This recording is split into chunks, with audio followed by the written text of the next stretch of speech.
Hello friends, welcome back to my channel. आज का word है लीडर।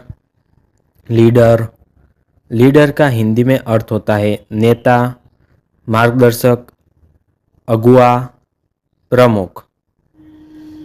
जो लोगों को सही डायरेक्शन देते हैं और टीम को गाइड करते हैं तब उसे लीडर कहते हैं। एक अच्छा लीडर दूसरों को इंस्पायर करता है। चलो इसे एग्जाम्पल के साथ समझते हैं। He is a great leader. वह एक महान नेता है। सी बिकम्स द टीम लीडर। वह टीम की प्रमुख बनती है। A leader show the right path. एक नेता सही रास्ता दिखाता है। सो फ्रेंड्स, आज का वर्ड था लीडर। अब आप कमेंट में लिखो बी अ ट्रू लीडर। मिलते हैं नेक्स्ट वर्ड के साथ। चैनल को लाइक करने, शेयर करें और सब्सक्राइब करें। धन्यवाद।